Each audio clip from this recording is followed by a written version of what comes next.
नमस्कार दोस्तों, OCN network में आपका स्वागत है। मैं हूं ओमकार चौधरी।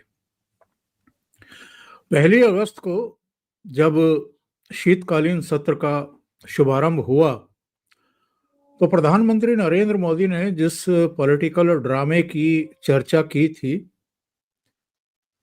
वो पॉलिटिकल ड्रामा शुरू हो चुका है।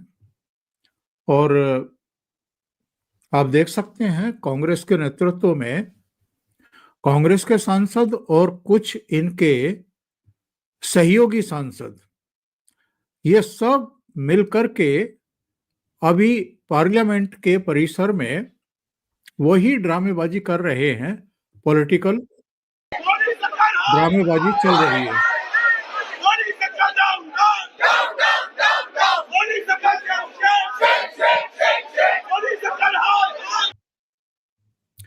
दो दिन हो गए हैं इस पॉलिटिकल ड्रामे को, और लोकसभा स्पीकर ने भले ही बैठक बुला ली है, सबको बुलाया है कि भाई आप जरा बैठिए, बैठ करके बात करिए। एक तो ये पहले ही संक्षिप्त अधिवेशन है, 19 दिसंबर तक चलना है। 10 से अधिक नए विधेयक प्रोड्यूस होने और उनको पारित भी कराना है। सरकार तेजी से विधायी कार्यों को निपटाना चाहती है, लेकिन बिहार में बुरी पराजय के बाद जो हाल इस समय विपक्षी दलों, खासतौर से कांग्रेस का दिखाई दे रहा है, वो लगभग वैसा ही है जैसा हर संसद सत्र में किसी ना किसी राज्य में इसकी पराजय के बाद यहां दिखाई देता है।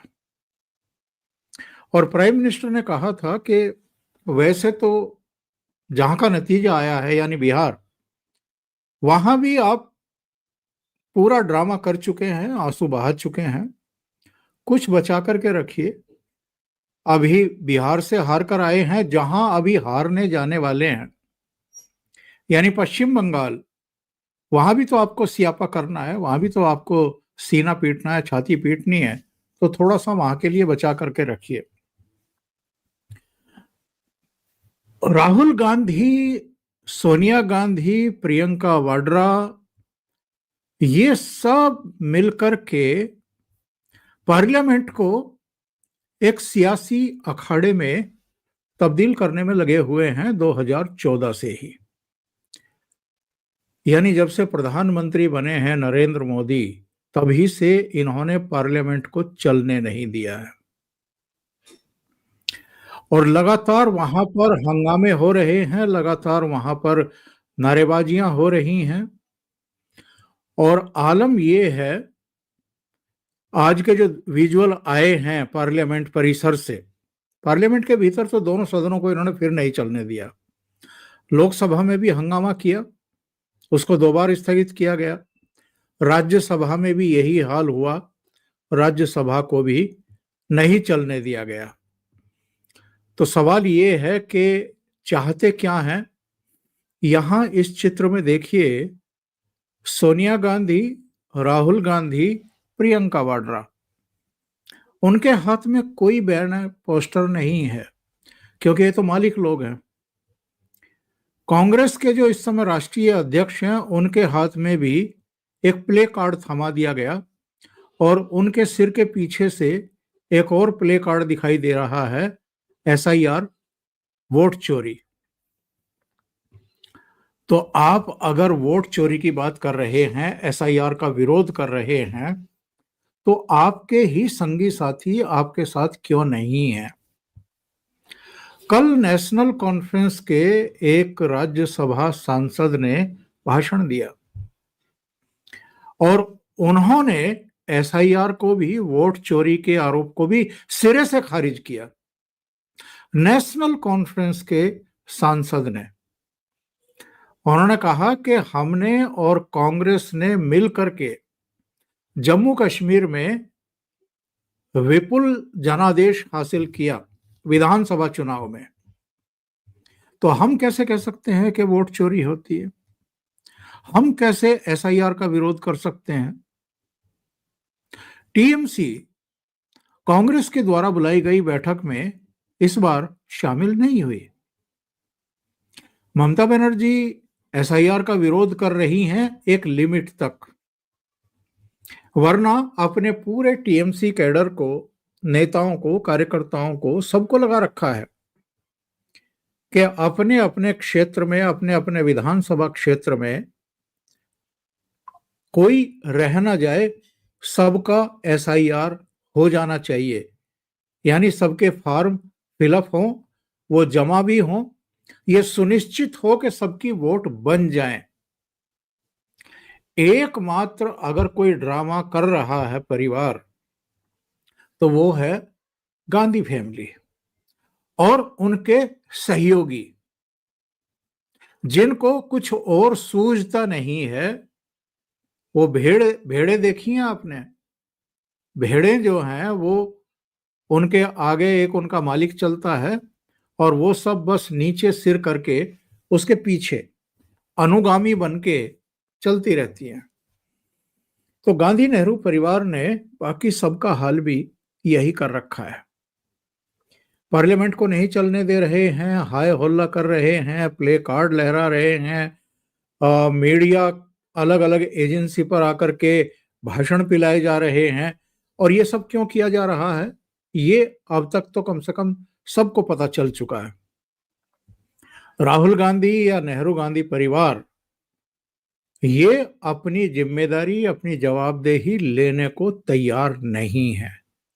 अगर कांग्रेस चुनाव दर चुनाव हारती जा रही है तो इसको एक्सेप्ट करने को तैयार नहीं है कि ये हमारे नेतृत्व की विफलता है कि हम पार्टी को जितवा नहीं पा रहे हैं।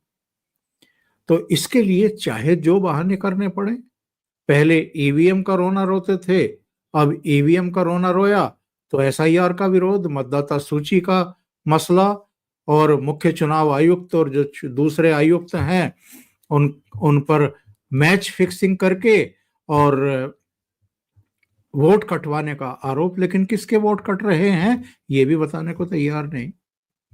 सुप्रीम कोर्ट तक में सुनवाई हो चुकी। सुप्रीम कोर्ट ने कहा कि अगर 69 लाख नाम बिहार में कटे हैं तो आप उनमें से 50 ही ले आओ जो ये कह सके कि हमारे नाम काट दिए गए और हमारे नाम नहीं काटे जाने चाहिए थे। वो भी लेकर के नहीं आ पाए। तो फिर पार्लियामेंट क्यों नहीं चलने दे रहे हैं? केवल देश में अराजकता का माहौल पैदा करने के लिए। इनका एकमात्र मकसद यही लगता है। सुप्रीम कोर्ट ने 2 दिन पहले एक आदेश पारित किया है। जो आजकल ये डिजिटल अरेस्ट बहुत बड़े पैमाने पर चल रही है और अच्छे खासे लोग, पढ़े लिखे लोग भी, कई बार जो मोबाइल से कॉल आती हैं और उनमें जो वर्दीधारी दिखाई देते हैं कि हम फला पुलिस स्टेशन से, फला शहर से बोल रहे हैं, बात कर रहे हैं, आप हाउस अरेस्ट हो चुके हैं, आपके फला ने ये फ्रॉड किया है, आपके पास एक कोरियर आपके नाम से आ रहा था, उसमें ड्रग्स निकले हैं, दूसरी चीजें निकली हैं। ये सब साइबर फ्रॉड जो आजकल चल रहे हैं, इसके लिए सुप्रीम कोर्ट ने सीबीआई को जांच के आदेश जारी किए हैं और ये कहा है कि इसमें अब देरी नहीं होनी चाहिए। इस फ्रॉड में कौन कौन लगे हुए हैं इसका खुलासा होना चाहिए। साइबर क्राइम की और फ्रॉड गर्दी की जितनी घटनाएं हाल के वर्षों में सामने आई हैं वो देश के लिए चिंता का विषय है, देशवासियों के लिए चिंता का विषय है। बहुत बड़े पैमाने पर जो साइबर पुलिस स्टेशन बने हुए हैं उनमें कंप्लेंट्स आ रही हैं, तरह तरह के फ्रॉड हो रहे हैं। तो सवाल ये है कि इन पर कोई सीरियस टेक लिया जाए कि नहीं लिया जाए। सरकार अपने स्तर से जागरूकता भी फैला रही है और इसके अलावा एक ऐप है संचार साथी करके, वो ऐप भी लॉन्च किया जा चुका है और उस ऐप से 5 करोड़ से वो ऐप अब तक 5 करोड़ से ज्यादा मोबाइल ऐप में डाउनलोड भी किया जा चुका है। 7 लाख से ज्यादा फोन ऐप के जरिए अब तक वापस बरामद हुए हैं जो चोरी कर लिए गए थे या खो गए थे। 3 करोड़ से ज्यादा फर्जी कनेक्शन अब तक कट चुके हैं इसी ऐप की मदद से, यानी जिसके नाम से वो कनेक्शन लिए गए उसको पता ही नहीं है।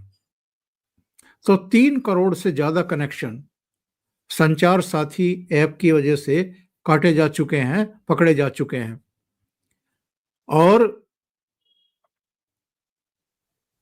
50,000 चोरी के फोन ऐप की मदद से अक्टूबर में ही अकेले रिकवर हुए हैं।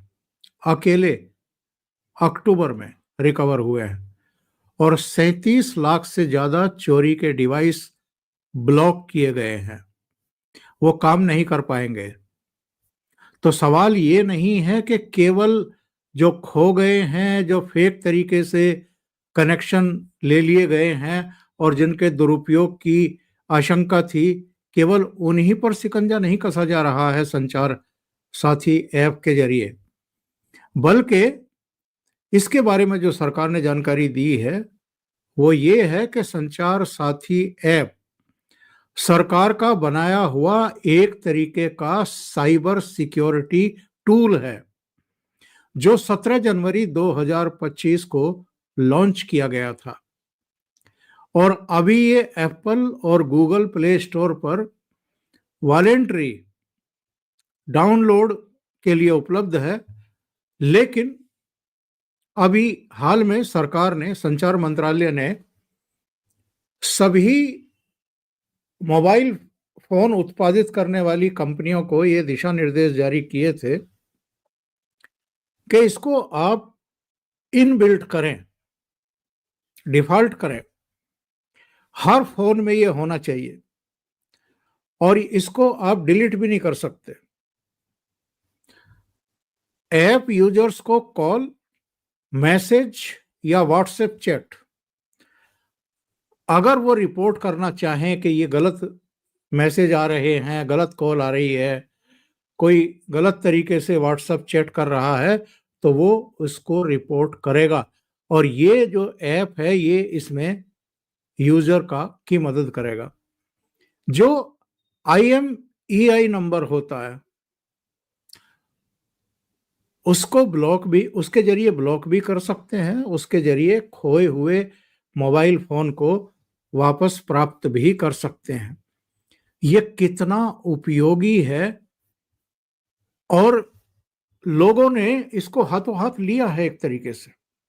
इसके बावजूद प्रियंका गांधी वाड्रा का इस पर रिएक्शन आया है और वो रिएक्शन क्या है वो मैं आपको सुनवा देता हूं और इससे पता चलता है कि जितने भी सुधार किए जा रहे हैं, उपभोक्ताओं को जितना रिलीफ देने की कोशिश हो रही है, फ्रॉड से, साइबर फ्रॉड से, डिजिटल अरेस्ट जैसी चीजों से बचाने के लिए सरकार जितने उपाय कर रही है, उनमें ये लोग उतना ही पलीता लगा रहे हैं और लोगों को भड़काने की कोशिश कर रहे हैं। क्या कह रही हैं जरा सुन लीजिए। It is snooping app, so you know what it is then. You said snooping app, so it is a snooping app.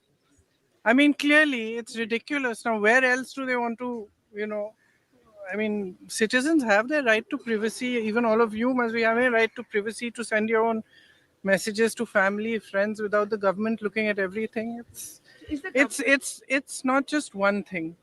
It's not just snooping on the telephones. It's overall.